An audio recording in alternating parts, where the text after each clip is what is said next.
जगन्नाथ। सभी देशवासियों को पीना का नमस्कार। मैं और एक बार स्वागत करता हूं मेरा यूट्यूब में फिजिक्स चैनल पिनास फिजिक्स वर्ल्ड को। आज का जो क्लास है उसमें हम लोग डिस्कशन करेंगे कोई भी सैटेलाइट जब वो पृथ्वी की चारों ओर चक्कर लगाता है वो कांस्टेंट स्पीड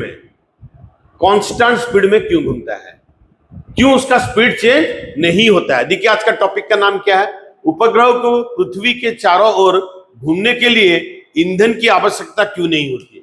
ये जो कांस्टेंट स्पीड में घूमता है उसको घुमाने के लिए कोई भी ईंधन या फ्यूल का क्यों जरूरत नहीं है, उसके बारे में आज हम लोग डिस्कशन करेंगे। आप लोग देखिए इधर में जितना सारा प्लैनेट है सूरज का चारों तरफ घूम रहा है। देखिए वहां पर हमारा पृथ्वी भी एक प्लैनेट है, हमारा पृथ्वी भी एक प्लैनेट है। जो हमारा अर्थ है सूरज का चारों तरफ जब घूमता है तो हम लोग अर्थ को बोल सकते हैं ये सूरज का एक सैटेलाइट। अच्छा, अर्थ क्या होता है, इस साल में 365 दिन 6 घंटा में, लगभग 365 दिन 6 घंटा में एक चक्कर लगा लेता है सूरज का चारों ओर। नेक्स्ट ईयर में भी उतना टाइम में चक्कर लगा लेता है। इसका मतलब अगर हम लोग कंसिडर करें अर्थ एक सर्कुलर पाथ में घूम रहा है सूरज का चारों तरफ, उसका स्पीड कांस्टेंट है, उसका स्पीड चेंज नहीं हो रहा है। क्या ये जो अर्थ सूरज का चारों तरफ चक्कर लगाता है कांस्टेंट स्पीड में, इसको कोई ईंधन की जरूरत है? नहीं है, ये आप लोग को पता है। उसी तरह आप लोग देख लीजिए चांद भी सूरज का चारों तरफ घूमता है, ये भी कांस्टेंट स्पीड में घूमता है, लगभग 27 दिन में एक बार चक्कर लगा लेता है चांद सूरज की चारों तरफ। तो चांद भी सूरज का एक उपग्रह है या सैटेलाइट है, वो भी कांस्टेंट स्पीड में घूम रहा है सूरज की चारों ओर, सॉरी पृथ्वी की चारों ओर कांस्टेंट स्पीड में घूम रहा है पृथ्वी की चारों ओर चांद। ठीक है, उसको भी कोई जरूरत है क्या फ्यूल का, उसको भी कोई ईंधन का जरूरत है? जरूरत नहीं है, तभी भी वो कांस्टेंट स्पीड में घूमे जा रहा है। लेकिन मैं और एक चीज बता रहा हूं, वो सारे चीज जो है हमारा स्पेस में वो एलिप्टिकल ऑर्बिट में घूमते हैं। मैं एलिप्टिकल ऑर्बिट के बारे में आज जाना नहीं चाहता हूं। हम लोग कंसीडर ये करेंगे जितने भी सारे ब्रह्मांडीय वस्तु है वो सर्कुलर पाथ में घूम रहा है। ठीक है, अच्छा आप लोग देख लीजिए ये सब जितने भी है हमारा जो चांद है, हम जो जितना भी प्लैनेट्स हैं ये सब प्राकृतिक उपग्रह है, ये सब प्राकृतिक सैटेलाइट है, नेचुरल सैटेलाइट। देख लीजिए ये सब नेचुरल सैटेलाइट है, ये भी नेचुरल सैटेलाइट है। ये जो घूम रहा है हमारा चांद सूरज की चारों ओर घूम रहा है, ये भी नेचुरल सैटेलाइट है। लेकिन इधर में आप लोग को मैं जो दिखाया हूं ये आर्टिफिशियल सैटेलाइट है जिसको हम लोग छोड़े हैं। लेकिन मैं मेरा प्रीवियस वीडियो में आप उसको देख लीजिए एक बार, सैटेलाइट को कैसे लॉन्च किया जाता है और पृथ्वी के चारों ओर कैसे घुमाया जाता है उसका ऊपर जो मैं वीडियो बनाया हूं उसको देख लीजिए। उसको देखने के बाद इसको अगर आप लोग देखेंगे, आज का जो टॉपिक के बारे में मैं डिस्कशन कर रहा हूं आपका नॉलेज और ज्यादा क्लियर हो जाएगा। ठीक है, मेरा प्रीवियस वीडियो को देख लीजिए। ठीक है, अच्छा फिर देखिए एक सैटेलाइट कितना जोर से किसका पृथ्वी का चारों ओर घूम रहा है। देखिए पृथ्वी का चारों ओर घूम रहा है, ठीक है, इसको कोई ईंधन का जरूरत नहीं है। ठीक है, अभी देख लीजिए पहले हम लोग थोड़ा सा ये वाला का ये जो चीज अभी बताने वाला हूं उसका मैं प्रीवियस वीडियो में डिस्कशन किया था डिटेल्स में। अभी मैं डिटेल्स में नहीं बताऊंगा, बट आप लोग को यही बताऊंगा जिससे कि आपको समझ में आ जाएगा आज का क्लास का जो टॉपिक है। ठीक है, देखिए सपोज एक सैटेलाइट को कैसे छोड़ा जाता है तो मैं बता चुका हूं मेरा प्रीवियस वीडियो में, देख लीजिए। सपोज ये हमारा पृथ्वी है, ये पृथ्वी का रेडियस है, व्यासार्ध है, ये पृथ्वी का रेडियस है। एक मिनट रुक लीजिए, जस्ट ए मिनट। देखिए ये पृथ्वी का रेडियस है r और ये हाइट h है।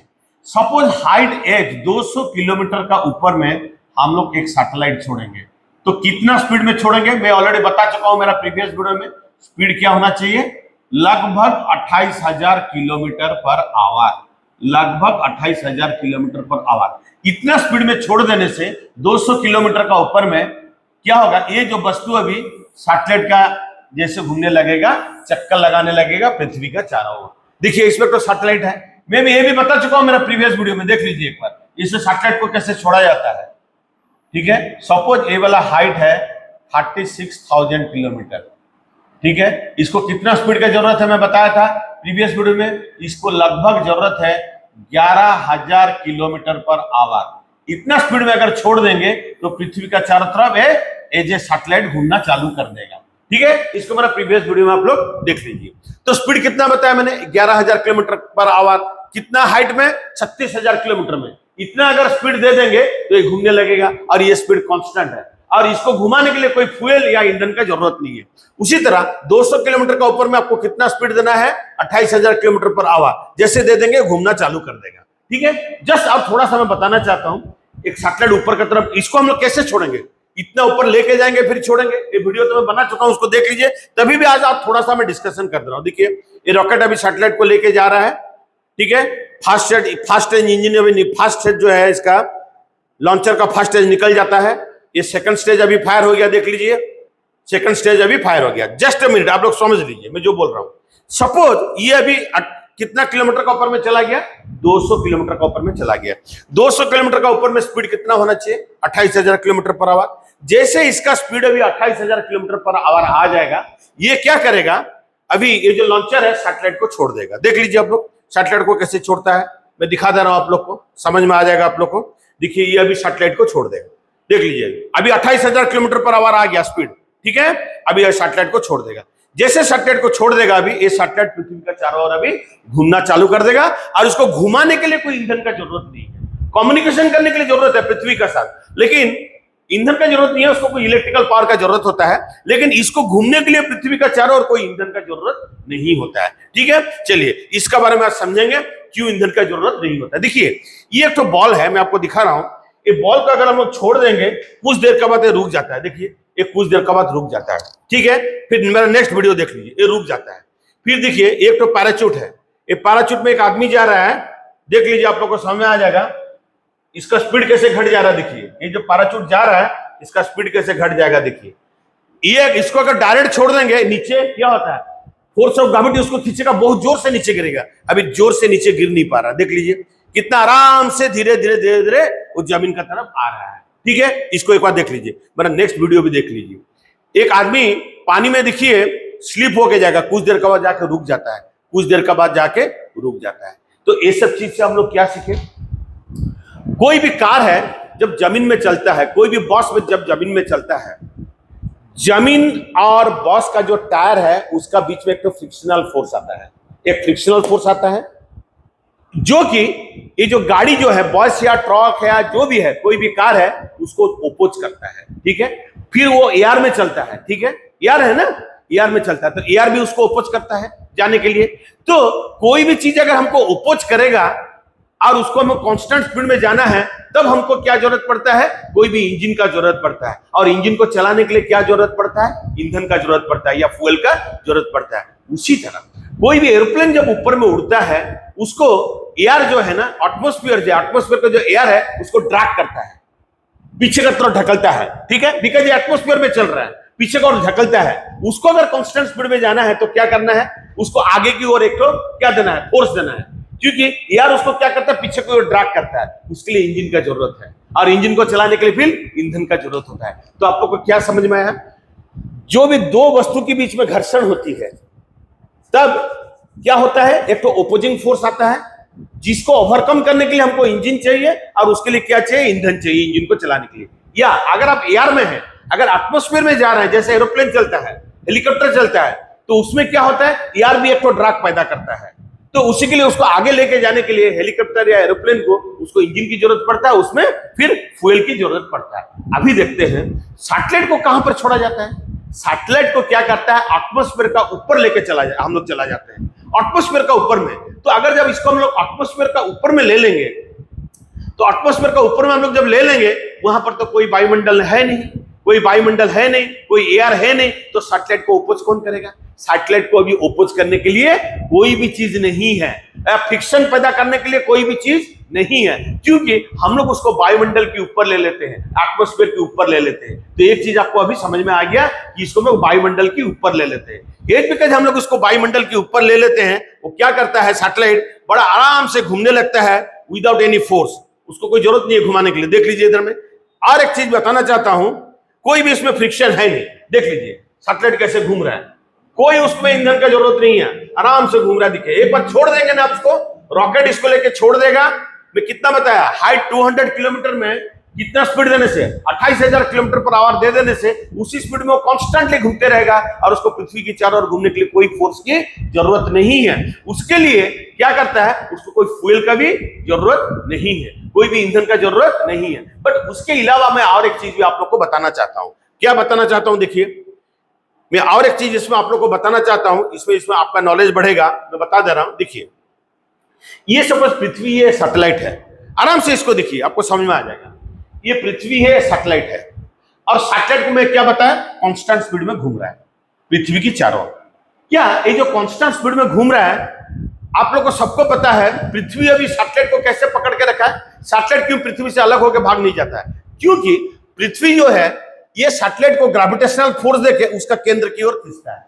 ग्रेविटेशनल फोर्स देके केंद्र की ओर खींचता है। तो इसका मतलब अब अभी बोल सकते हैं, एक तो फोर्स एक्ट कर रहा है किसका ऊपर, सैटेलाइट को ऊपर, एक तो फोर्स एक्ट कर रहा है या बल एक्ट कर रहा है, एक तो बल प्रयोग कर रहा है, तो उसको स्पीड बढ़ना चाहिए। मैं अभी एक चीज बताना चाहता हूं आप लोग को, ये जनसाधारण के लिए मैं बनाया हूं, उसके लिए मैं इतना ज्यादा साइंस में नहीं जाऊंगा, बट साइंस का कुछ इफेक्ट मैं आपको बताना चाहता हूं। आप लोग इधर में देखिए, ये सैटेलाइट जब यहां पर है, यहां पर हम लोग छोड़ देंगे, वो कांस्टेंट स्पीड v में किस तरफ चला जाएगा? अलोंग द टैंजेंट चला जाएगा, अलोंग द टैंजेंट चला जाएगा। देखिए, मैं इसको यहां पर दिखाया हूं। देखिए, ये सैटेलाइट को इधर लेके गया मैंने, इसका स्पीड अभी क्या है v, बट ये जो पृथ्वी है, इसको जो फोर्स देता है ग्रेविटेशनल फोर्स, ये फोर्स कितना डिग्री में एक्ट कर रहा है? 90 डिग्री में। अब इसको देख लीजिए, 90 डिग्री में फोर्स अभी एक्ट कर रहा है। कितना डिग्री में एक्ट कर रहा है भाई?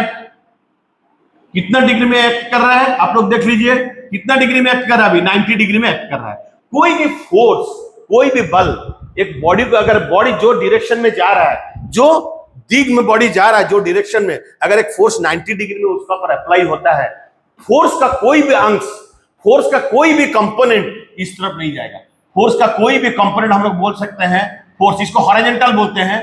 तो ये जो फोर्स है, जो ग्रेविटेशनल फोर्स है, इसका कोई भी अंश इस तरफ जाएगा नहीं, कोई भी अंश। ये जो ग्रेविटेशनल फोर्स है, उसका कोई भी अंश इस तरफ जाएगा नहीं। मतलब ये ग्रेविटेशनल फोर्स का कोई भी कंपोनेंट ए वाला डायरेक्शन में है नहीं। ये सब जान लीजिए, मैं जनसाधारण के लिए बोल रहा हूं। इसमें अगर लोग साइंस का स्टूडेंट होता तो हमको बता सकते थे कंपोनेंट कैसे निकाला जाता है। इसको f cos 90 बोला जाता है, cos 90 जीरो होता है। बट मैं जनसाधारण के लिए बताना चाहता हूं, अगर कोई भी फोर्स एक बॉडी का वेलोसिटी को 90 डिग्री में एक्ट करता है, उसका जो स्पीड है, उसको चेंज नहीं कर सकता है, क्योंकि ये जो फोर्स है, इसका कोई भी अंश जो डायरेक्शन में बॉडी जा रहा है उस तरफ एक्ट नहीं होता है। इसका मतलब ये हुआ, जो ग्रेविटेशनल फोर्स है, उसका कोई भी अंश अलोंग द टैंजेंट, हम बोल सकते हैं अलोंग द टैंजेंट, आप लोग बोल सकते हैं, इसको टैंजेंट बोल लीजिए। अलोंग द टैंजेंट फोर्स क्या होता है? जीरो। अगर न्यूटन का हम लोग लॉ, हम लोग सब कोई पढ़े हैं, स्कूल में पढ़े हैं, कोई भी बॉडी जब चल रहा है ना, अगर उसी डायरेक्शन में हम लोग फोर्स देंगे तो उसका स्पीड बढ़ता है। लेकिन इधर में कोई फोर्स है नहीं, तो ये क्या करेगा? कांस्टेंट स्पीड में घूमता हुआ चला जाएगा, बिकॉज ये डायरेक्शन में कोई अभी फोर्स नहीं है। देखिए, जब सैटेलाइट घूम के यहां पर आ गया, सैटेलाइट क्यों छोड़ के भाग नहीं जाता? क्योंकि ये जो पृथ्वी है, उसको ग्रेविटेशनल फोर्स में खींच के रखा है। जब सैटेलाइट इधर में आ जाएगा ना, पृथ्वी फिर ग्रेविटेशनल फोर्स में खींच के रखेगा। जब सैटेलाइट इधर में आ जाएगा, पृथ्वी फिर ग्रेविटेशनल फोर्स में उसका केंद्र की तरफ आकर्षण करके रखेगा। इसका मतलब सैटेलाइट अभी पृथ्वी को छोड़ेगा नहीं, क्योंकि पृथ्वी उसको भी क्या किया है? ग्रेविटेशनल फोर्स देकर पकड़ के रखा है। फिर और एक चीज आप लोगों को मैं बता दिया, क्योंकि ये जो सैटेलाइट अभी उड़ रहा है, एक ग्रेविटेशनल फोर्स का कोई भी अंश जो डायरेक्शन में सैटेलाइट जा रहा है उस तरफ एक्ट नहीं करता है, उस तरफ कोई भी फोर्स नहीं है, तो उसका स्पीड भी बढ़ेगा नहीं, एक ग्रेविटेशनल फोर्स के लिए। ये भी आपको समझ में आ गया। और स्पीड क्यों कांस्टेंट है? बिकॉज ये एटमॉस्फेयर का ऊपर उड़ता है, उसको ओपोज करने के लिए कोई भी नहीं है, तो स्पीड कैसे चेंज होगा? उसके लिए कांस्टेंट स्पीड में वो घूमता चला जाता है। खाली एक ही काम करना पड़ता है, जो रॉकेट उसको लेके ऊपर तक जाता है, छोड़ता है वही स्पीड में। मैं 200 किलोमीटर में कितना स्पीड बोला था आपको? 28,000 किलोमीटर पर आवर में। वो रॉकेट का काम है। रॉकेट पहले क्या करता है? इंजन उसका है, इंजन में उसका ईंधन यूज होता है, उसको पहले ऊपर की तरफ ले लेता है। सपोज 200 किलोमीटर में ले लिया, और वहां से उसको 28,000 किलोमीटर पर आवर में छोड़ देता है 200 किलोमीटर का ऊपर में। तो क्या करेगा? वो जो सैटेलाइट पृथ्वी का चारों ओर चक्कर लगाने लग जाता है, ठीक है। और उसका बाद उसका स्पीड और चेंज नहीं होता है। तो क्यों स्पीड चेंज नहीं होता है? आपको समझ में आ गया? ये जिसका स्पीड कोई चेंज नहीं होता है और कोई ओपोजिंग फोर्स नहीं है, तो उसको घुमाने के लिए कोई बल की भी आवश्यकता नहीं होती है। उसके लिए उसको कोई भी फ्यूल या इंजन का जरूरत नहीं है उसको घुमाने के लिए पृथ्वी की चारों ओर। अगर इंजन होता तो उसमें हम लोग ईंधन देते या फ्यूल देते। तो ये आपको समझ में आ गया। और एक चीज मैं लास्ट में समझाना चाहता हूं, ये जो सैटेलाइट अभी घूम रहा है पृथ्वी के चारों ओर, ये पृथ्वी कोई काम करता है क्या सैटेलाइट को घुमाने के लिए? कोई भी काम नहीं करता है। ये समझ लीजिए, बहुत ही इंपॉर्टेंट है। पृथ्वी अगर कोई काम करता है ना, तो आप सोच सकते थे तो कोई एनर्जी का लॉस हो रहा है कहीं पर, ठीक है, कोई एनर्जी का लॉस हो रहा है। पृथ्वी कोई भी काम नहीं कर रहा है सैटेलाइट को घुमाने के लिए। सैटेलाइट तो हम लोग लेके छोड़ दिए ना, ये तो आर्टिफिशियल सैटेलाइट है, हम लोग लेके छोड़ दिया रॉकेट से 28,000 किलोमीटर पर आवर में, 200 किलोमीटर का ऊपर में, मैं आपको बताया अभी, ठीक है। देखिए पृथ्वी क्यों काम नहीं करता बता देते हैं, फिर बता रहा हूं। कोई भी फोर्स अगर 90 डिग्री है, 90 डिग्री है डायरेक्शन ऑफ स्पीड को या डायरेक्शन ऑफ डिस्प्लेसमेंट को, तो फोर्स वागदन क्या हो जाता है, जो कार्य है वो जीरो हो जाता है। कार्य क्या हो जाता है, जीरो हो जाता है। ये साइंस स्टूडेंट्स को समझ में आएगा। मैं जनसाधारण के लिए यही बोलना चाहता हूं, कोई भी बल अगर बॉडी जो डायरेक्शन में जा रहा है उसको 90 डिग्री में एक्ट करता है, तो जो बल दे रहा है, जो ये बल दे रहा है वही कोई काम नहीं करता है, वो कोई काम नहीं करता है। तो इसका मतलब पृथ्वी का जो ग्रेविटेशनल फोर्स में जिसको खींच के रखा है सैटेलाइट को, वो सैटेलाइट का डायरेक्शन को कितना डिग्री में फोर्स एक्ट कर रहा है, देखिए वाला 90 डिग्री में एक्ट कर रहा है। अब कहीं पर गिरी है, देखिए इधर में भी 90 डिग्री है, इधर में भी कितना डिग्री है, देखिए 90 डिग्री। जब सैटेलाइट इधर आएगा ग्रेविटेशनल फोर्स उसका केंद्र की तरफ जाएगा, और सैटेलाइट अभी इस तरफ भाग रहा है, तो फोर्स कितना डिग्री हो गया, फोर्स डिस्प्लेसमेंट के साथ 90 डिग्री या वेलोसिटी के साथ 90 डिग्री हो गया। जब सैटेलाइट इधर में आ गया, उसको फोर्स किस तरफ जा रहा है, उसका केंद्र का, और सैटेलाइट का डायरेक्शन किस तरफ है, इस तरफ है, वेलोसिटी का या डिस्प्लेसमेंट का, इधर में भी एंगल कितना डिग्री हो गया, 90 डिग्री। तो आप लोग क्या समझ लिए, जब एक force 90 degree to the direction of velocity रहता है, तो वो फोर्स का कोई भी अंश उसी डायरेक्शन में जाता नहीं है जो डायरेक्शन में सैटेलाइट घूम रहा है अभी, और पृथ्वी को भी कोई काम करना नहीं पड़ता है, कोई कार्य करना नहीं पड़ता है सैटेलाइट को घुमाने के लिए। इसी के लिए सैटेलाइट को घुमाने के लिए कोई भी इंजन का जरूरत नहीं है, और इंजन अगर देते घुमाने के लिए तब उसमें हम लोग क्या देते, ईंधन या फ्यूल देते। और एक चीज बताना चाहता हूं, बट सैटेलाइट में कुछ सोलर सेल है, इलेक्ट्रिसिटी पैदा होता है, क्योंकि सैटेलाइट पृथ्वी के साथ कम्युनिकेट करता है ना, उसी के लिए वो कम्युनिकेशन को जिंदा रखने के लिए सैटेलाइट का अंदर में कुछ सोलर सेल होता है जहां पर इलेक्ट्रिसिटी पैदा होता है, खाली पृथ्वी के साथ कम्युनिकेट करने के लिए। पर पृथ्वी के चारों ओर घूमने के लिए कोई ईंधन का जरूरत नहीं है। तो मैं विश्वास करता हूं आज जो टॉपिक का ऊपर में मैं चर्चा किया सबको समझ में आया होगा। मेरा जो नॉलेज है उसको मैं जरूर शेयर करना चाहूंगा मेरे वीडियो के माध्यम में, आप लोग का नॉलेज बढ़ाने के लिए, और आप लोग का तरफ से जो क्वेश्चन आएगा उससे मेरा भी नॉलेज बढ़ेगा। इसका मतलब ये जो हमारा कम्युनिकेशन है, टू वेज कम्युनिकेशन है, खाली मैं अपना ज्ञान नहीं बांट रहा हूं, आप लोग भी अपना ज्ञान मुझे दीजिए, उससे मेरा ज्ञान भी बढ़ेगा। तो मेरे नेक्स्ट वीडियो तक इंतजार कीजिए, और एक बहुत अच्छा टॉपिक के साथ में नेक्स्ट 1 या 2 दिन में आने वाला हूं। तब तक सभी देशवासियों को पिना का नमस्कार और जय जगन्नाथ।